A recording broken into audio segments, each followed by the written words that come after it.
Welcome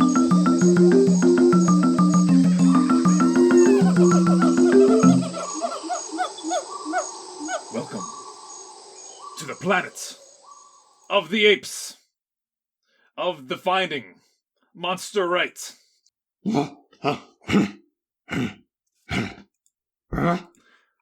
I'm your ape host, Orangutanum.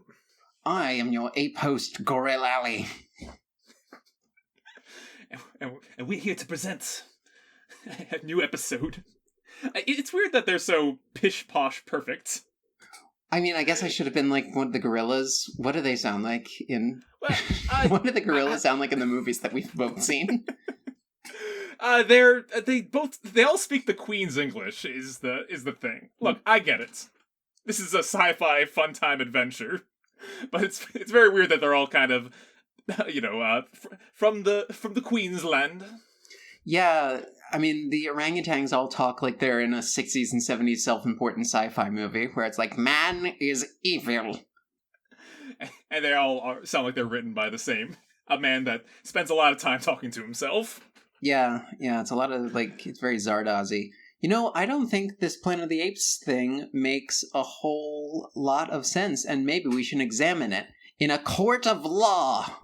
Yeah, a court of law? Bum, bum, bum, bum. Take your stinking laws off me. Debates of the Planet of the Apes. In the criminal justice system, simian crimes are considered especially heinous. There's a special department for it. These are their journeys. Bum, bum. So yeah.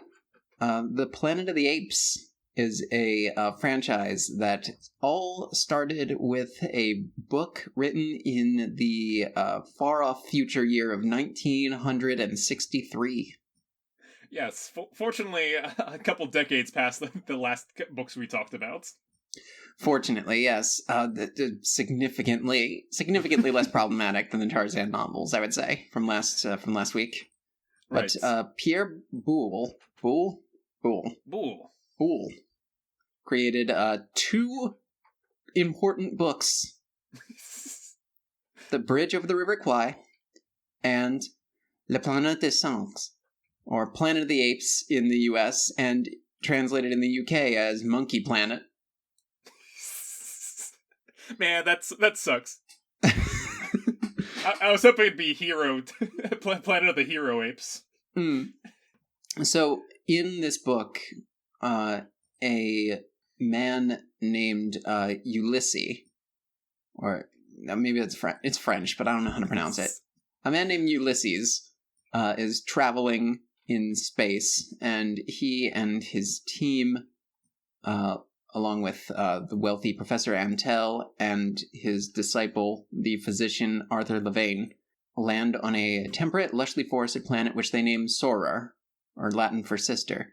They can breathe the air, drink the water, and eat the fruit. Attracted by a woman whom they call Nova, they swim below a scenic waterfall. She is frightened by their pet chimpanzee, Hector. That's just dropped in the middle of the Wikipedia synopsis. It's like, yes, we're traveling through space with our pet chimpanzee, and it gets weirder from there.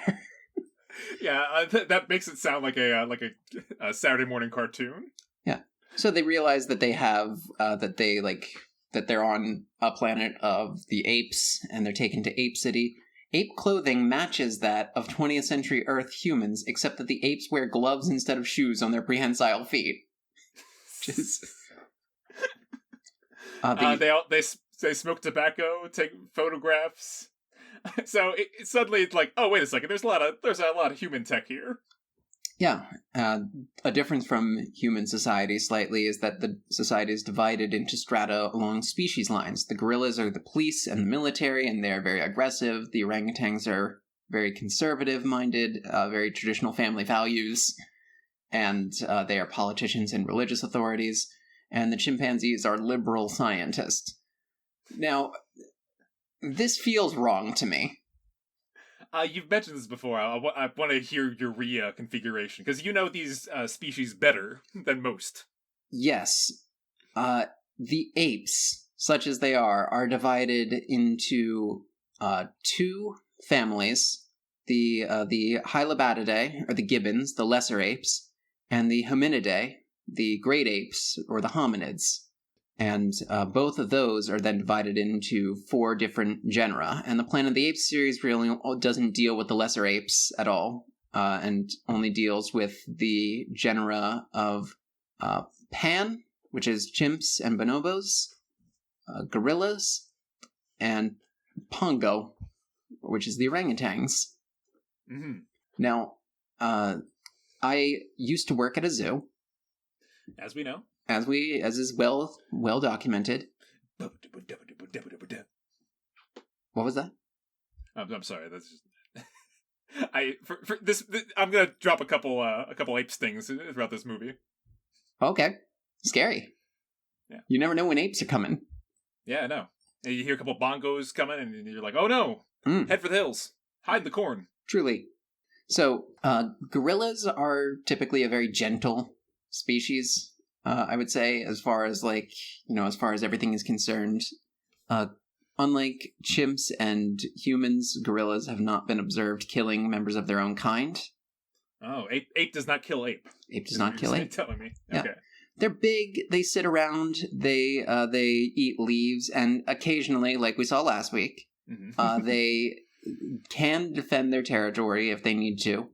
But generally, when gorillas fight with each other, it's a lot of like driving each other off rather than actually showboating, if I'm not mistaken, right? Showboating and like driving off rather than actually creating injuries. Gorillas also heal very quickly. A lot of intimidation. Intimidation, yes. But otherwise, they're gentle giants. That like police and military doesn't sound like the best multiplier for them. No, certainly not. Orangutans, meanwhile, we also had orangutans at the zoo, and they are extremely inventive animals. They were always like figuring out ways to like get out and stuff. One time, Tua, one of our orangutans, tore the little cage off a fire sprinkler and set it off, and we had to evacuate the Pico building. Oh wow! Yeah, no, that's inventive. Yeah, no. So honestly. And, like, this is a common thing that happens in orangutans at the zoo all the time. There's a lot of famous stories about orangutans that manage to escape from their exhibits and things like that. So, honestly, they should be the scientists, I feel like. Yeah, I gotcha. Meanwhile, chimpanzees, we don't have chimpanzees at the zoo. You know why? Because they're assholes? They're fucking insane. Chimpanzees are like literally they are extremely aggressive. And when we were talking about the Tarzan movie, like whenever there's ape sounds, like you're like these are chimpanzees going buck wild. Oh yeah, yeah, and I can see that everyone has that chimp sound in their mind. Right, chimpanzees are very aggressive. They literally hunt prey. They literally hunt different like monkeys and non-simian primates with spears. They've literally been documented taking chimpanzee and human babies and eating them. Oh god. Chimpanzees are, as I said in the Dr. Ilya Ivanov episode, essentially tree orcs. And you revealed during that episode, last week you were like, yeah, chimpanzees, little guys, little sounds. I'm like, and listening back to that, I'm like, that's a little guy that could just like rip a basketball hoop apart with its bare hands. What do you mean little? Yeah. After scoring like a sweet 360. Like, as we've talked about before, I think Nickelodeon may have broken your brain, where like you think of like. I will say, I do picture a lot of chimps in my mind because they're the movie stars of the ape family. They're the ones that like you train to play various sports and skateboard and do all those kinds of stuff. Those were movie tricks. You can't actually teach them to skateboard. They don't have human feet. But that's a good point. They're very intelligent. They're very good at following orders. Ah. Hence, so following orders, wartime. Where do they go? I'm putting them in the police and military caste. Got it. And that leaves gorillas to be the politicians and religious authorities because, like, I don't know, I feel like gorillas could be politicians and religious authorities in the way that makes sense. Like, they would be a good leader because they're very, like, chill, but they know when to defend. To me, it's a little bit of like I'm thinking like Beast from X-Men. Hmm. Like it's like they'll put on a suit if they if they have one tailored up to their size, and spread some gospel. Go to hearings about apes in society. But then when the time's right, they rip it open and go buck wild as they should. Yeah.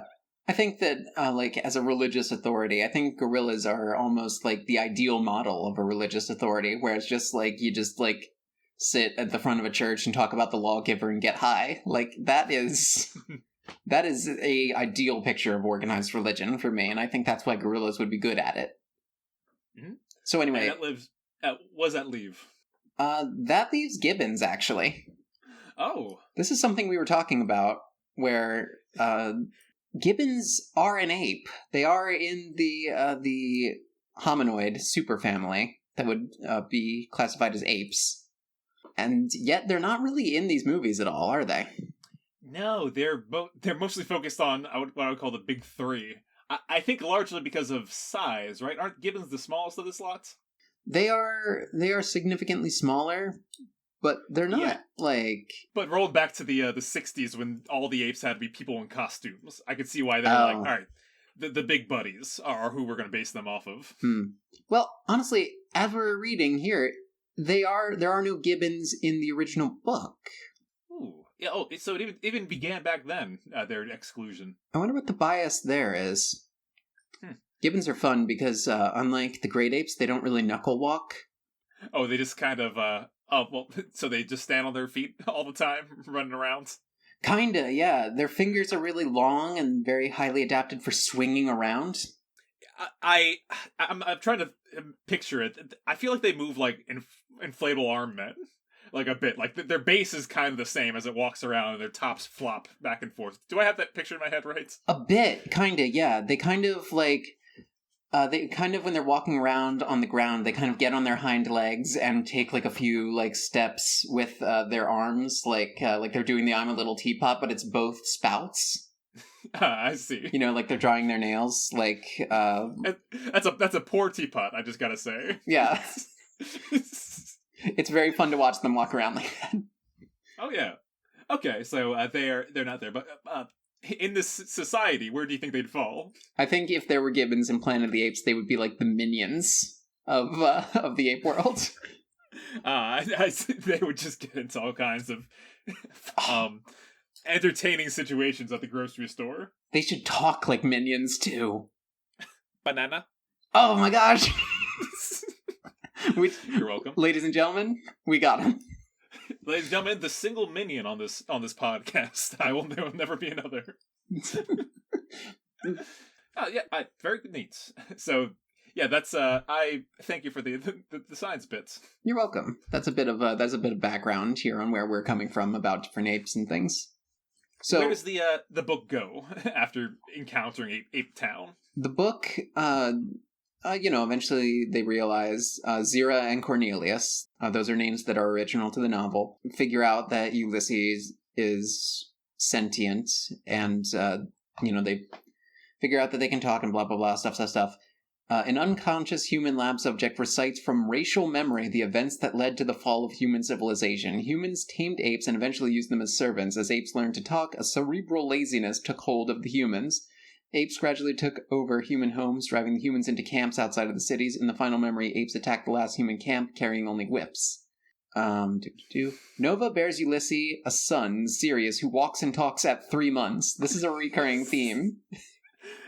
Yeah, I see that. Fearing for their lives, they take the place of the human test subjects in a spaceflight experiment. Because all humans look alike to the apes, they are able to escape without notice. That makes sense. And they rendezvous with the orbiting ship. Ulysses programs the ship back to Earth. As they fly over Paris, Orly Airport and the Eiffel Tower look the same. When they land, however, they are greeted by a field officer in a jeep who is a gorilla. The field officer, not the jeep.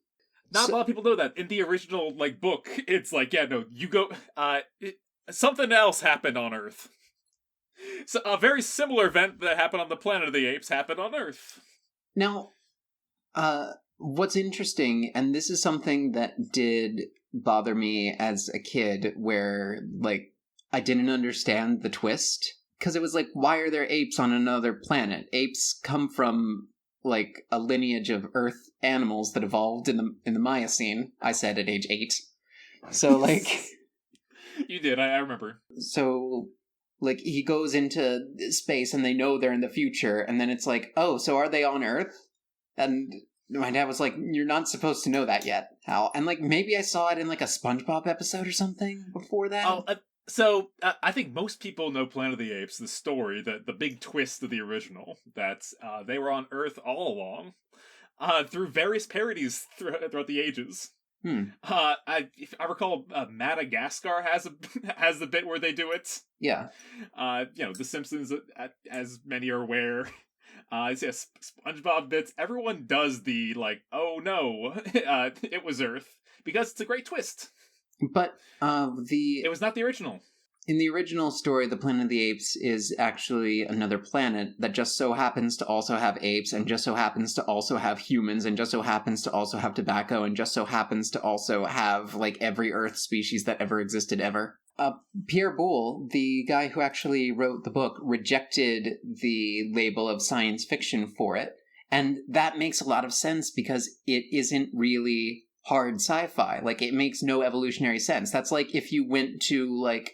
If you go to another planet and there's an ape on that planet, that means that also on that planet that had to life evolved in the same way over billions of years. Also on that planet had to evolve like every single life form that led to the lineage of ape from independent organic molecules.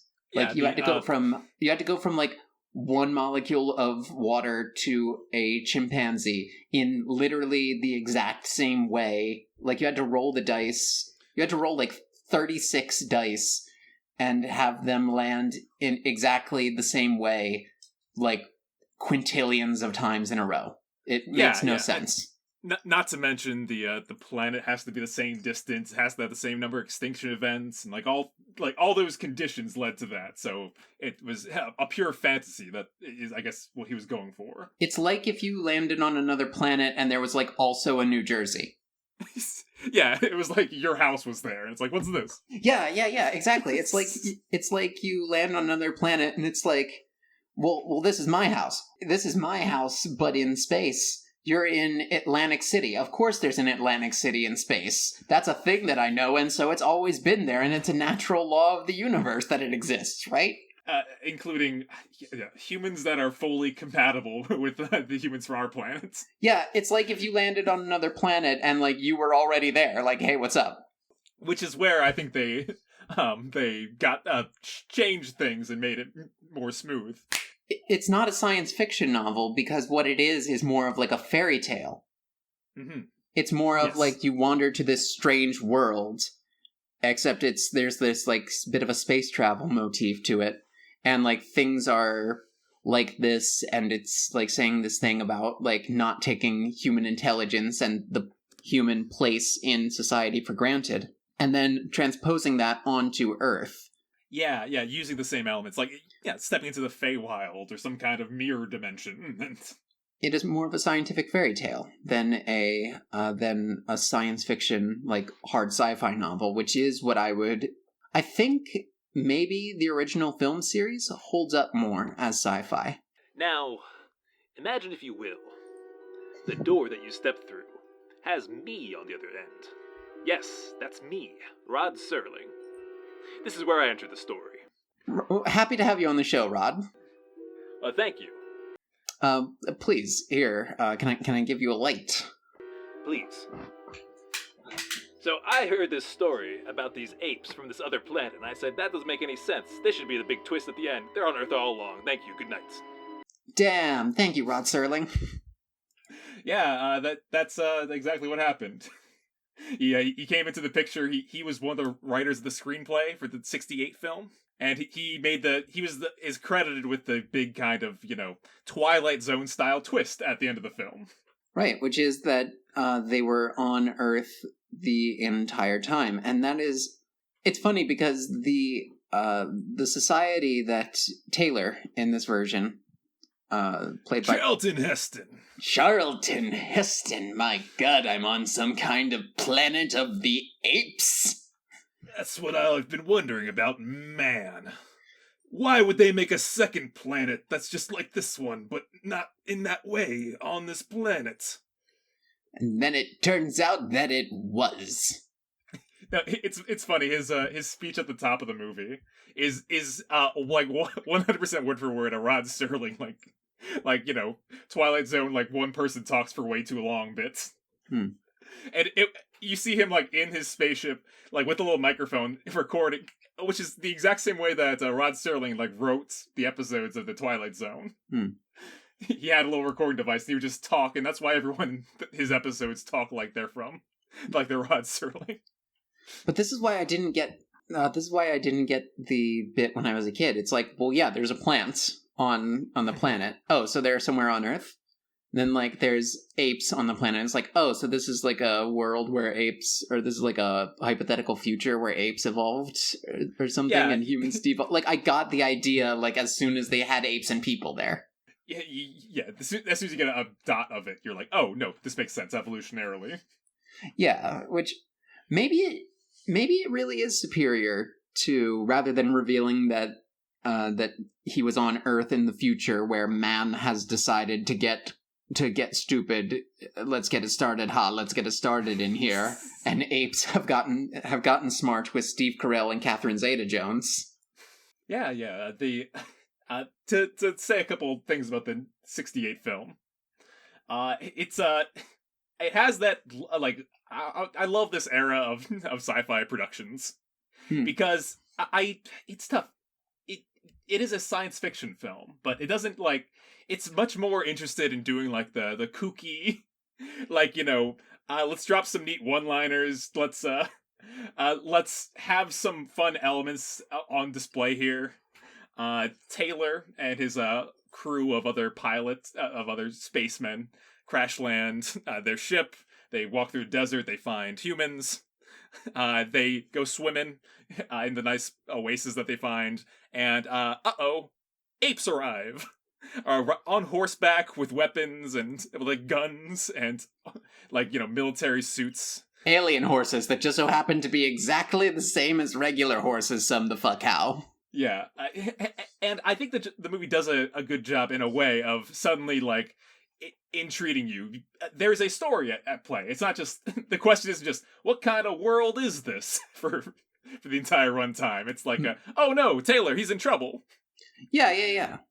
Yeah, he gets shot in the throat, and he's unable to speak, which means that he's just lumped in with all these kind of these mute humans, and it's you kind of watch him struggle to communicate with everyone, including the scientists Zero and Cornelius. Yes, those are two characters from the novel that made it to the original film and beyond. In fact, so absolutely. Honestly, wait. Come to think of it. Literally, the Statue of Liberty is in New Jersey. Like, literally what I said happened. So, like, if you find if you find the Statue of Liberty on Earth, on another planet, you'd be like, well, yeah, there's horses and there's people, and that's like Earth, so why shouldn't there also be a Statue of Liberty in a 7-Eleven? Like... Yeah, he's also, not to mention, a scientist. Right, yeah.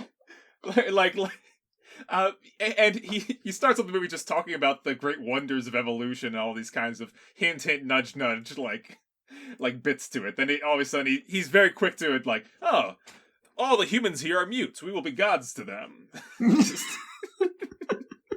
All the humans on this other planet. If I go to Mars and there's like just some like muck on the ground, I'll be like, holy shit. If I go to Mars and there's like some alien going around, going like gleeble, gleeble, gleeble, gleeble, I'm building advanced his ecology, then I'll be like, oh wow, amazing. If I go to Mars and I'm just there, well, first off, we'll kiss. But second off, I'll be very concerned. Yeah, especially when... Again, they're also all speaking a language that he also speaks. Yeah, that's true. They're all speaking English. Like, how many more hints do you fucking need? Right. They're all speaking perfect 20th century English that already doesn't sound like how people talk anymore. Yeah, they're all speaking like they've been trained in London for years. They're already 2006 years after 1972. They're in the year 3978, and English is still the same as it was in 1972. Yeah, it's one of those things that they just got lucky. Like it loops every like 2,000 years. Oh, okay. And it comes back around. Man, that sounds wrong, but I don't know enough about linguistics to dispute it. Yeah. Anyway, they... it'd be great is if they're talking like kids are nowadays. Oh, man, that would be amazing. Like, if they were just talking about, like, look, I dare say that human has Riz. I was gonna go Riz too. Oh, shit, I'm sorry. What's wrong with us? He's like, Zira, there's something wrong with this human, no cap. No cap on... Man is evil, on guard. Yeah.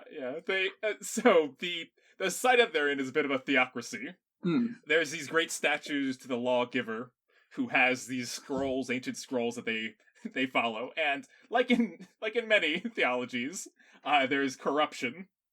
Dr. Zaius, both doctor and lawgiver, law profiteer. Kind of a doctor, politician, priest, one of those. He leads this kind of case, this law case against straight up against Taylor. Taylor regains his ability to speak. He says the very famous lines, "Hi, I can speak. My name's Taylor. Please let me out of this net, my bros. No cap on God. You're touching me. Don't touch me. You do not have my consent. Take your stinking paws off me, you damn dirty ape." Oh wait, that's Clint Eastwood. Yeah. Or I'll yeet you. So he goes on trial. Again, it's funny because this like non-believing is on both sides of the equation.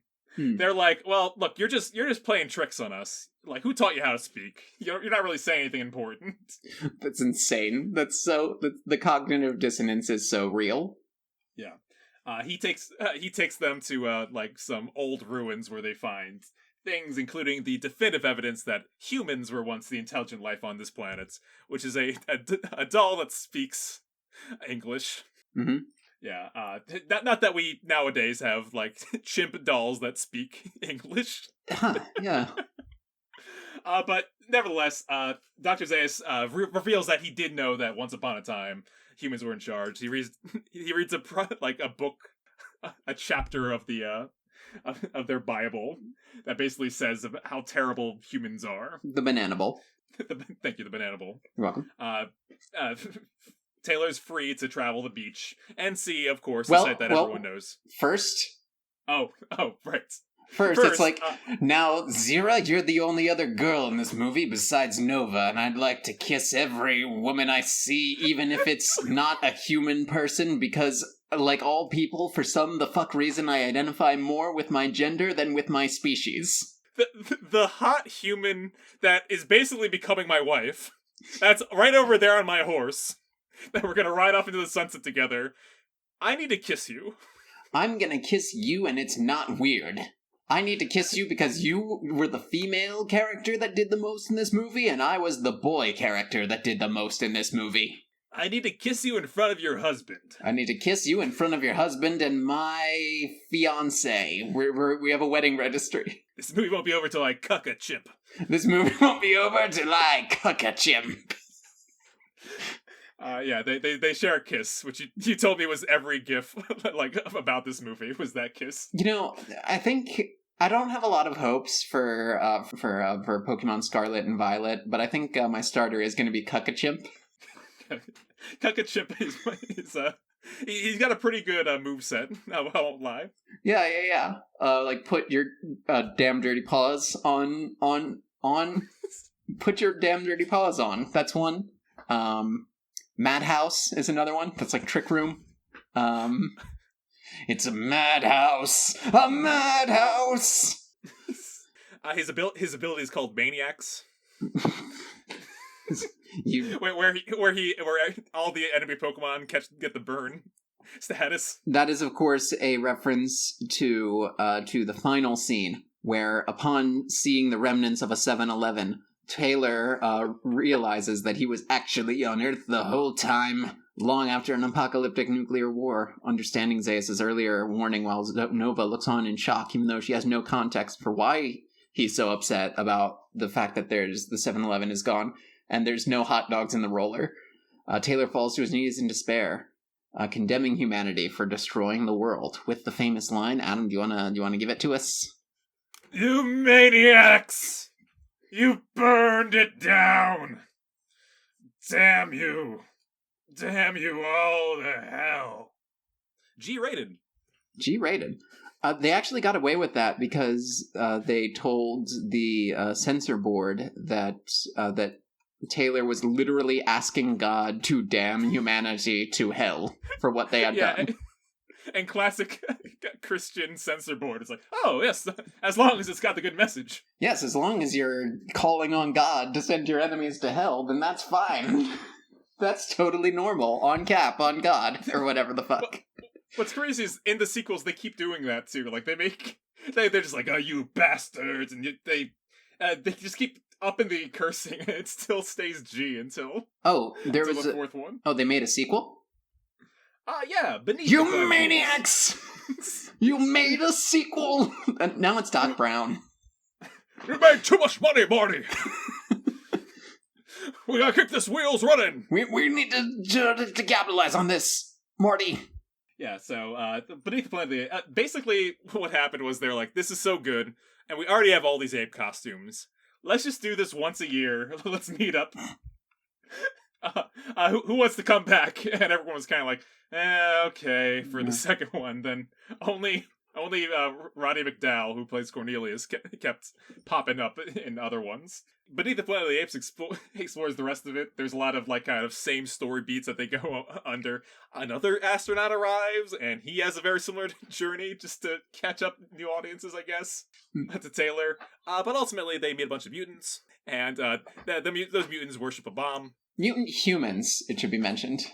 Mutant humans, yes. There's some wars that occur, a battle between the ape forces and the mutant human forces, and Taylor and company are caught in the crossfire. It ends with Taylor saying, "Fuck this planet," and blowing it up, activating the bomb, and no more Planet of the Apes. It's time to blow this popsicle stand. And that's the last thing that's said on Earth.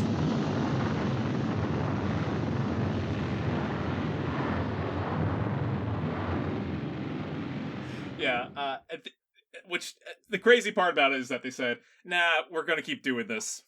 Yeah. So while that was happening, Cornelius, Zira, and another scientist gorilla resurrect Taylor's ship, fly into the atmosphere, and the bomb goes off, and they get traveled back to the present day in the 70s. And then they become socialites. Yeah, they're doing montages, trying on outfits, and they're like a curiosity. Everyone's like, "Oh, look at these talking apes." And then people start asking questions about where they're from. And it's like, the future, of course. You're all gonna die, and we'll be in charge of the planet, and people are not comfortable about that. I think the plot specifically is they get Zira drunk, and she admits that she learned that the planet gets destroyed. Oh, no. Do the apes have alcohol? Apparently not. That would have made sense. The gorillas are dressed like Romans. Yeah, you think they'd be sloshing wine cups together and stuff in their Flintstones world. You can make wine. Why is wine unique to humans, but the Roman Empire isn't? Yeah, so they basically they get hunted down, but they had a child who was swapped with an ape that was at a circus. Then that ape grows up to become Caesar, savior of the apes. Yes. On the next movie, Conquest of the Planet of the Apes, it is revealed that in the year 1983, all the dogs and cats are dead.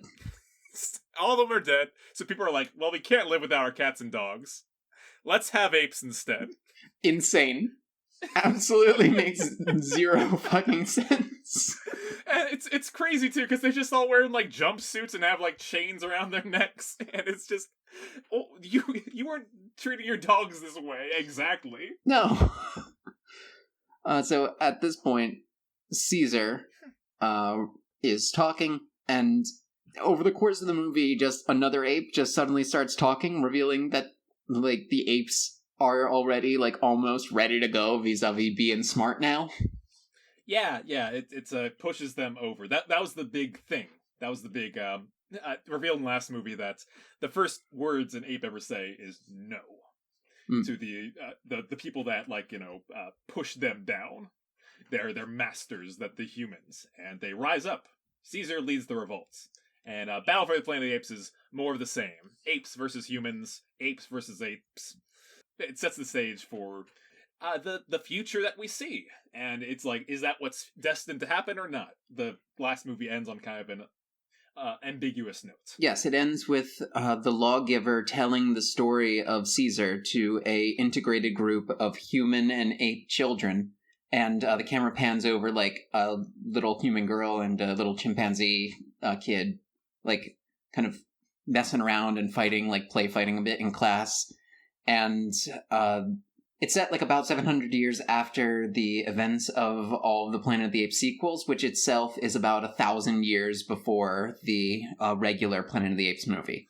So about halfway through, humans and apes are in an integrated society. And the last shot of the movie is a statue of Caesar miraculously crying, like a statue of the Virgin Mary. Which, by the way, we talked about this. The Beneath the Planet of the Apes mutants have a religion that is literally just Catholicism, but with a bomb.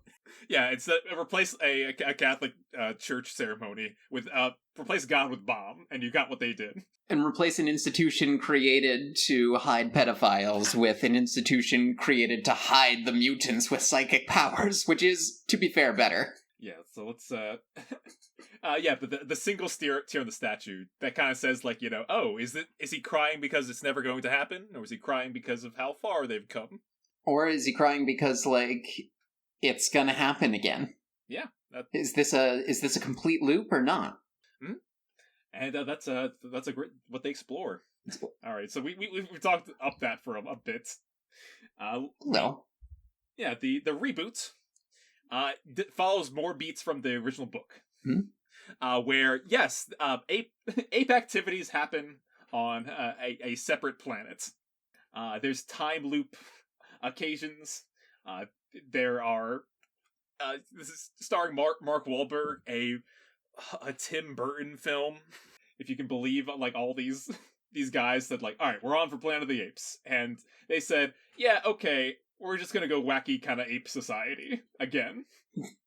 And the kind of, I would say that the biggest thing is that the military force of the gorillas is fully apparent. They're more antagonistic than they are in the original movie, you think? They are, yeah. And that, I think that's the imagery that they wanted to go with. There's more twists and turns, including the ending. I will say my favorite moment of the film, when it went around from being like kind of a boring movie to a fun bad movie, was the scene where you've seen this scene before. Everyone has. There's like the soldiers report to General Thade and telling him like, oh, the humans escaped. And you're like, okay, he's gonna kill him. Like, this happens. But this movie's version of that is General Thade. He displays two like curl daggers, like spinning blades that come out of his hands. He does a wirework leap, like backflip into the air, throws the blades. They both hit the soldiers in unison, like behind their backs, and he just starts cheering like an ape. An incredible victory moment that made me say, okay, part of this is kind of really cool. So the way that this movie ends, where people are like, that doesn't make any sense, it kind of takes its ending from the novel, but it intentionally doesn't make... It makes tonal sense, but not logical sense. No. It feels right. Yeah, again, part of the plot of the movie is a bunch of like time loop type stuff. It ends with Mark Wahlberg returning to Earth, but he like shoots forward in time. He's in the distant future, and he gets there, and classic scene, goes to the across the Washington Monument. He sees a big ol' Abe Lincoln sitting on his chair, but no, it's not Abe. It's not Abe. It's General Thade. Well, the villain of the film, because he apparently before Mark gets there in this timeline, arrived and took control over things, and a bunch of ape cops show up and arrest him. Is that the implication? Because I just thought it was that, like, you know, underlining that, like, get it, it's an allegory for something.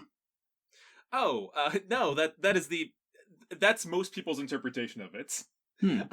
I think it's been 20 years in the in the cooker to get that explanation, because most people just see this like, oh wait, there are apes on Earth. How? What? There's already apes on Earth. Anyway, yeah. So then in 2011 we get the start of the Caesar trilogy, which is maybe the best of the 3 reboot attempts. Yeah, I think it's far exceeds the 2001 tale. And it does a lot of really good star power things too. I would say combine elements from the previous one. It's funny how many elements they keep. Caesar's mother, I believe, is named Bright Eyes, an allusion to Charlton Heston's what he's referred to as. Right. Turn around. You see, like the spaceship has the same name that's traveling off in the distance on a backwards monitor. Oh yeah. There's there's a little like newspaper clipping that says like "Lost in Space?" ? Mars expedition carrying Charlton Heston goes ape, goes bananas, and like I really, really want them to follow up on that sequel hook because like they're gonna I think so too. Yes. The problem is the distance of time. Or in the original movie, it's like 2,000 years. I think it's exactly what my problem was like, you can't do, we landed on a planet that looks exactly like the way that the Earth looks all the time. We must be on a different planet. Like, people won't buy that anymore. I agree. So you have to have that kind of thing. Yeah, so it's like, you can't use the whole, we were secretly on Earth the whole time as a twist, because that's obvious. Yeah, I agree. You have to mix it up in different ways. Yeah. But yeah, again, the last element I'll mention is that Caesar has his first word is like it's a reflection of the other one. It's no, is what he says to his captors of the various simians in the film. Then we have the next 2 sequels, which are Dawn of the Planet of the Apes and War for the Planet of the Apes. And both of those are just, like, unironically, have no business being as good as they are. Just, like, actually really good war movies and really good dramas and really good sci-fi. And one of the key elements of both sequels is that, and this is a difference from the original series, is that the mutated viral vector that delivers a cure for Alzheimer's that James Franco makes in the first movie, it makes apes smart, and it makes people dead, and then later it mutates to making people mute. So it kind of brings about the conditions of the original Planet of the Apes, kind of.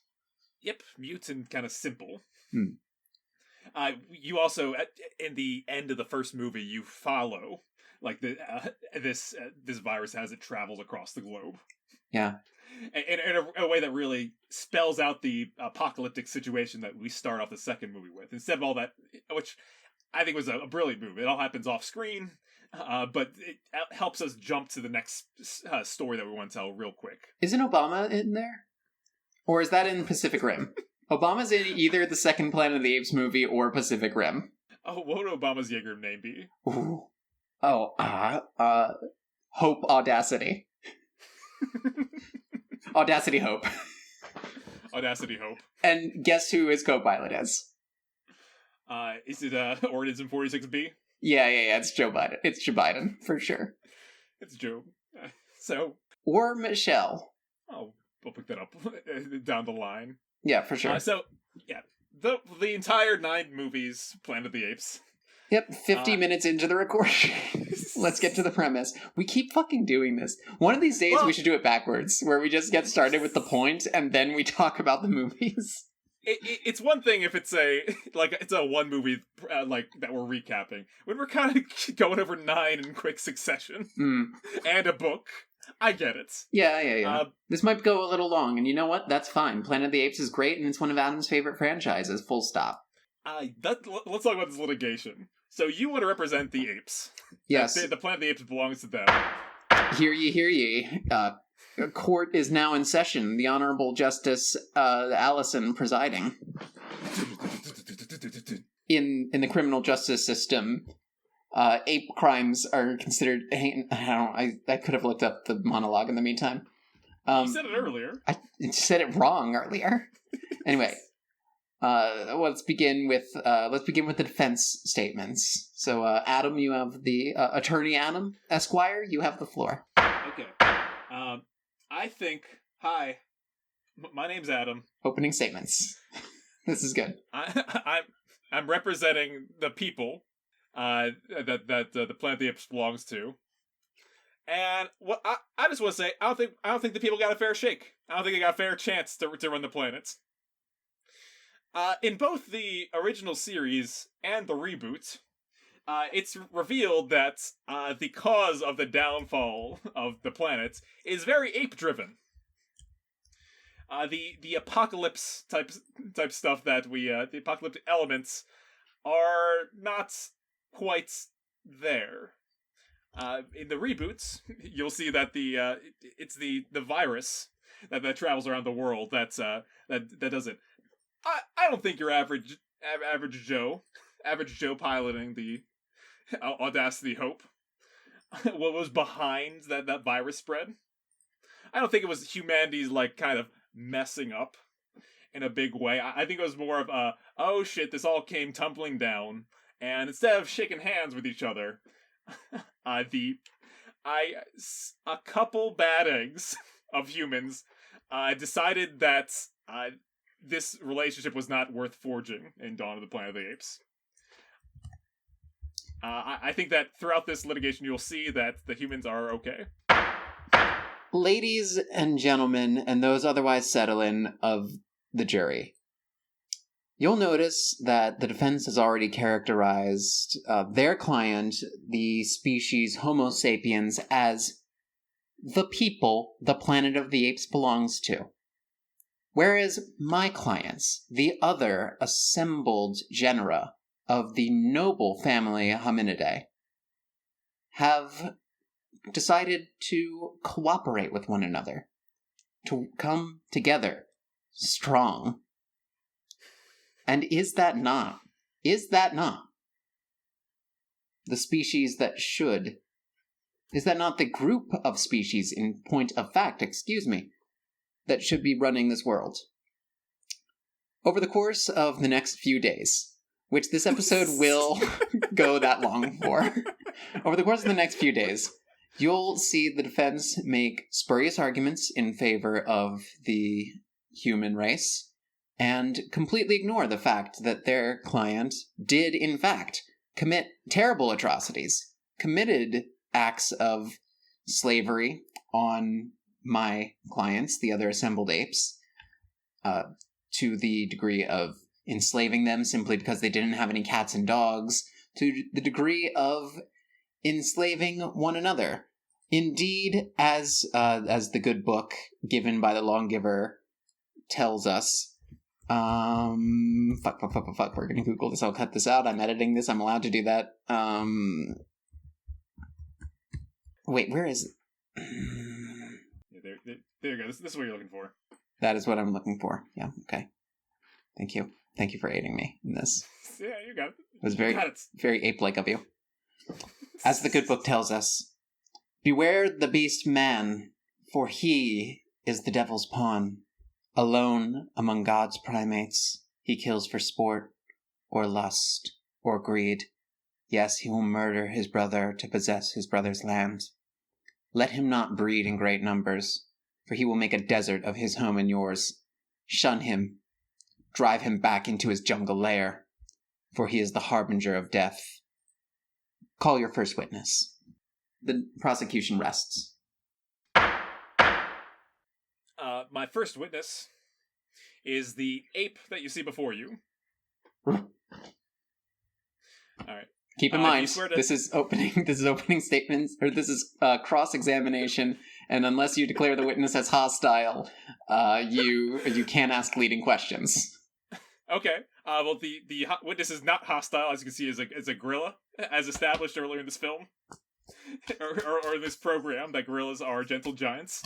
This ape, of course, cannot talk in the way that humans are able to. And so I will be translating its sign language to spoken language. Oh shit, I forgot they could sign. Damn it. I mean, yes, of course. So should I swear in, or? Yes, please swear in this ape. The gorilla is putting her hand on a banana. Don't you have, like, lawgiver, like, scrolls and stuff like that to work with? Alright, the gorilla is putting her hands on a lawgiver scroll. Now administer the oath. There was a court scene in the movie. Okay. We're 2 hours into this. We're 3 days into this episode. We are elbow deep in this episode already. Alright. Do you swear to tell the truth, the whole truth, and nothing but the truth? Yes. Okay.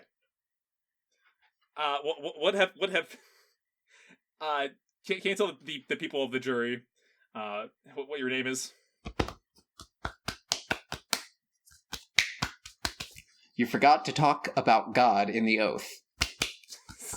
It doesn't count unless you talk about God. I think I'm a gorilla. Do you swear to tell the truth, the whole truth, and nothing but the truth, so help me God? So help you, God. And also, I gotta put my hand back on the banana. Do you swear to tell the truth, the whole truth, and nothing but the truth, so help you God? Yes. Okay. You are a gorilla, correct? Yes. You're a member of the ape family? Yes. What are you wearing right now? Would you call that a military uniform? I don't have to wear clothes. Legally, I don't have to wear clothes. This is... I don't think sign language makes this much noise in real life, actually. No, I don't think so. I think that's kind of the point. In my experience, gorillas are always depicted wearing military uniforms. You are trained in both firearms, horseback riding, and hunt for sport against species that are not your own. Yep. Okay. And how is this any different than humans? I rest my case. Objection. He's leading the well, okay, well, never mind. I can't object. Withdrawn. Now it's my turn to call forth a witness. The prosecution calls to the stand Rod Serling. Oh fuck! Objection, Your Honor. Rod Serling is a hard to pin man who may or may not be in this room right now. He's not even here, right? That's my defense. Picture, with you will, an empty courtroom, formerly populated by both ape and man alike, and now me, Rob Serling. Rob Sterling. Rob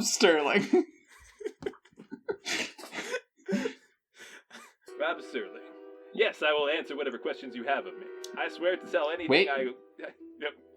I gotta put out the what should we swear on? Was Rod Serling religious? I think yes, he was very religious, if I recall. Okay, I'll put out actually wait, we swore in on banana for Ape, so I'll have Rod Serling swear in on a hot dog, the human equivalent of a banana. That makes sense. Do you swear to tell the truth, the whole truth, and nothing but the truth, so help you God? Picture, with you will, a man in a courtroom saying yes. That's me, Rod Serling. I did. That was very evocative. Okay. Now, Mr. Serling, would you identify your species for the purposes of the jury? Yes. I'm a member of the a member of the human race, the people of the planet. We are notorious as often as we are infamous.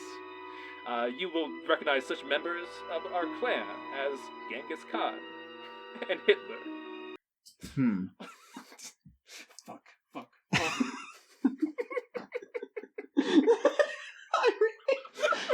The gorilla didn't make like such a strong case. I think I'm banging She-Hulk at the end of this, or whatever happens when you win a court case. I've only seen She-Hulk. So, Mr. Serling, would you agree to the statement that apes are good at running a society? I've pictured, if you will, a society of apes. And it's not unlike the society of man. But, I'm the one that said that men has their chance. So, yes, that's what I believe. Would you believe that humans are insufficient at running a society? Oh, yes, of course. Have you heard of this Hitler gentleman I mentioned before? Permission to treat the witness as hostile. I'll allow it. I'm the other... Seems unfair. Well, no, okay, hang on. Your Honor, we should clarify. Permission to speak freely. Permission granted. I am the ally from Earth, and I am the ally from Mars who lives in a 7-Eleven. We have already kissed, and now we are a prosecutor and a judge, but we are separate people. I'm desperately folding over papers. Just making a mockery over here. There's just an orangutan in the back of the courtroom that just reaches a long arm over and taps your shoulder. I look at him. Can you read sign language? I can't. Okay. Does he look threatening? No, he looks more like wide-eyed, like he's realized something. Okay. Okay. Roll a perception check. Get a d20. Wherever you are, go and get a d20 and roll a perception check. Here we go. I rolled a 17. Okay. I don't know if that's enough to understand another language, actually. Then why did you ask? He seems to be... Well, I don't think 17 is enough. He's pointing at the prosecutor and the judge alley and making a little, sign with his hands that he keeps repeating that looks like he's breaking something. Oh, Your Honor, this is I would like to go to a contingence. I'm sorry. I think that this is a kangaroo court, Your Honor. Are you saying my court is not up to your standards? I think it's unfair. Okay. Permission to speak freely. You did not ask permission to speak freely. You are in the middle of you're in the middle of the prosecution's cross-examination. I'm going to have you removed from the courtroom. Bailiff Alley from Jupiter? Can do. I'm raised in such strong gravity that I can just pick up Adam and throw him out of the courtroom. As I was saying, any place, every place, no, where there's hate, where there's prejudice, Rod, there's bigotry, he's alive, Hitler's alive, and all these humans, he's alive, like me. I'd like a mistrial. Permission granted, yes. Okay, so... I mean... Yeah, hey... Adam, I'm sorry that the Jovian version of me, the Jovian Rick and Morty copy of myself, threw you out of the courtroom. There's an alley on every planet. Don't worry about it. This is such a cool bit of lore that I just dropped. This is very good. I want to just point out that I have midway through my opening statement, I lost faith in my cause. Because I really truly believe that it's the apes' turn for the planet in every Planet of the Apes story. I lost faith in my cause because I realized that the judge and the prosecutor had slept together, and so therefore, or at least kissed. And who am I kidding? And so, therefore, I was trying to get the orangutan NPC that I suddenly DM'd. Suddenly this turned into Dungeons and Dragons, and I was trying to get him to say, declare a mistrial. There is no way this is cool to do. And I was trying to. Did not have the lingo required. It's funny. I'm so used to your typical antics. Seeing two alleys on both sides of the law is A-okay. They're the same side of the law. Also, the stenographer was a gibbon. Yeah, I want to make sure we check over with him. Yeah. Or her. Or them. Yeah. Banana. Man, I'm upset that Rod Sterling kept talking about Hitler. It wasn't really helpful to my cause. Honestly, yeah, no, because it's like, all you needed to do is bring up one chimpanzee that was an asshole, like that one that ripped off that guy's face. Yeah, I guess that he counts. That's pretty much the chimpanzee version of Hitler. Yeah. It's like a third of all apes in the series are like made for war. That's what it's going for, but we'll see how things go back in the retrial. Yeah. So we've declared a mistrial. We may have to do this episode over again at a later date, maybe with some guests. Maybe we could do. Yeah, we were gonna do guests. A proper one now that we've gone over all the exhibits. I hate to leave the listeners hanging like that on a cliffhanger, but we did absolutely need to declare a mistrial for that. That was what is it, like a monkey court? A monkey trial. Monkey trial. Monkey trial? That's the sequel. Trial. That's the sequel. That's the sequel. That's the sequel. That's the sequel. Monkey Trial, the Planet of the Apes. Yes. All right, stay tuned for that in your inboxes, everyone. All right, let me head over to the final rating place where we can put the apes into cryo sleep for a little while. Yes, I agree. So the apes featured in Planet of the Apes. The three races, your gorillas, your orangutans, your chimpanzees, and the wrong professions. According to my opinion, yeah. How do you rank them? I honestly, the other thing we didn't talk about is that, like, it's weird that they're all walking on 2 feet. Oh yeah, they're just all strolling around like people. There are people in costumes, and they're walking on human feet. If Bigfoot were here, he would just be some shy naked guy who lives in the woods. The crazy thing, too, is that they, in addition to speaking the Queen's tongue, they also all have, like, their expressions and idioms are the same, just replaced with people. Which is very cute. Very Vampire the Masquerade. Yeah. You know what they say, human see, human do. Stupid. But then you think about it, and you're like, oh, wait a second. So, yeah. My rule for real-life animals is 10 out of 10, I think. Real-life animals and people. That is kind of mitigated by the fact that this is a fictional representation of apes that is maybe not the most scientifically accurate, but honestly, it is cool to have a franchise where the whole theme is like human intelligence shouldn't be taken for granted. This is honestly like the kind of... I wish that question, like a big question like that, was at the center of something like Jurassic Park. That is like... Oh, yeah. That was my favorite movie for the longest time, and like it is a book that asks, like, can humanity truly control nature? And a movie that says, like, don't ever have a zoo. Right. I will say that I, experiencing, like, both the rebooted series and the Jurassic World seem to drop in, like, the same, like, movie era.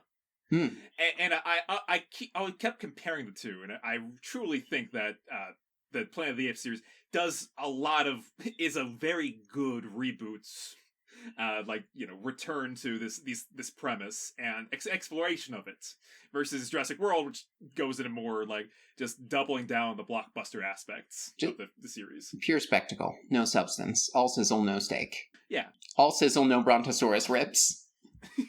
So, what's funny about these apes? The inaccuracies. In the original franchise, but not as much in the sequels that came out in the 2010s. The inaccuracies make me want to bring it down from 10 out of 10. But the fact that the Planet of the Apes is currently happening, but backwards, kind of, and forwards at the same time, I guess.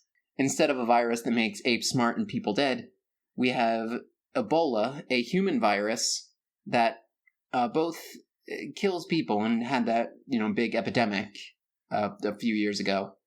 Yeah. And it is also responsible for at least a third of all gorilla and chimpanzee deaths since 1990. And that simple fact, the fact that deforestation is such a big deal. The fact that it's impossible to regulate these things because the areas that these animals live in are so war-torn thanks to having priorly been colonies. Right. Don't want to say the C word. We might summon him. And so for that fact that we need to save our beautiful ape places and our beautiful ape boys and girls and non-binary apes, I don't know. I want to live their lives. And B. Gibbs. I'm going to give him 10 out of 10. Excellent. I think that the apes that are explored in these movies are a fascinating science fiction creation. To me, I think they're very unique. We didn't talk too much about their culture, which is, if we revisit them, I'd love to, because like I love how sci-fi crazy their names are. It's all like Z's and X's and Q's and question marks and how they are. The flavor is so great, and then you just have these crazy multipliers. They live this Flintstone realm. They have like laws and theocracies. How often do you talk religion like in a, say, Guardians of the Galaxy style of sci-fi world?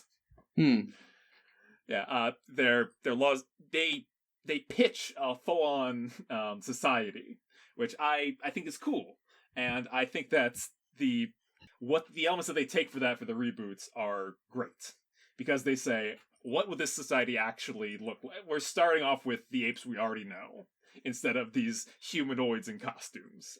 And they basically give them their first human stories.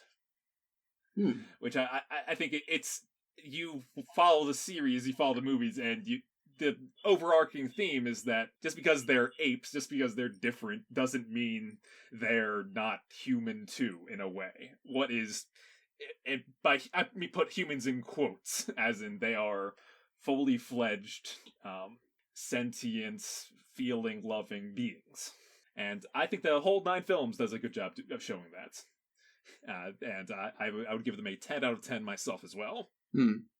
Honestly, what you said about that honestly makes me think a lot about the Great Ape Personhood Project. Yeah. Where it's like, we really should give these things more rights than other animals. Like, we should consider personhood to be a spectrum rather than a Boolean function. Yeah, they're there are neighbors, there are brothers in this family tree. It feels weird that they have the same rights as something like a dog, but it also would feel weird giving them freedom of speech, considering the fact that they do not speak. So yeah, it's a real it's a conundrum that we have in our world. And I think that good. The answer is a spectrum. It's just not a binary thing, and that's honestly true of a million things. It's one of the key biases that I think brings about like complications in our society, is the insistence that something is one thing or the other. Yeah, that's which is a tough thing to do in a trial environment. Yeah, there's and everything's black and white like the law. Yeah, that did start out as a gender thing. And speaking of the gender thing, let's talk about our sub theme for April, our fan fiction theme that has been. We've been doing fan fiction themes that I generated in December, and our theme for April was homoromantic. This is a tag that would describe a fan fiction on something like AO3. And do you think this episode was particularly homoromantic? Well, we talked a lot about the Zira Taylor kiss. And why it's wrong. And why it's no good. That's how you get Dr. Ilya Ivanov, who we can't summon because it is too late in the episode. Right. To get your ape hybrids. We have too many Beetlejuices in our universe. Huh. We do have too many Beetlejuices in our universe. Would you say so? No. So let's... Rats. That's for a separate ep. So let's... Homo is an ape. Homo is a genus of ape. And in a way, death is romantic. In a way, losing control to the planet. Losing control and submitting to a dominant group. That's in a way...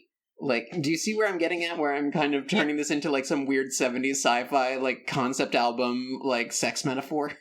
You're talking about, like, a sci... a planetary romance.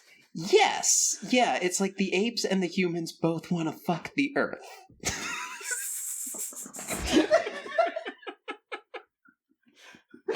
in like an epic way, right? I feel like I turned into a 40-year-old 1970s divorcee just then. I briefly became like if George Lucas had no idea what he was doing. Oh yeah, no, I like those ape movies back in the day. That's another Beetlejuice. Oh fuck! Smoking! Hey, it's Beetlejuice! How many more impressions can we do? Hi-yo, Kermit the Frog here. Oh gosh. We have to trim down our rogues gallery. We need to... Alright, well, thank you for joining us on this exploration of the Planet of the Apes. Not our last return to that planet, but it is the end of Ape-ril. I hope you had a Tarzanic time. It's time to put the peels back on the bananas. Yeah, let's wrap this up. Share the show with a friend if you enjoyed it. Visit some of your favorite episodes from past years. We got a whole huge library of them. Yeah, you can listen to them in any order. Not a big deal. Check out our Discord. Yeah, linked in the show notes. All right, well, join us next week where we journey to another planet and we find that instead of a 7-Eleven, it's a Subway. What a world! What a world. You maniacs. You're a maniac on the floor. And you're dancing like you never danced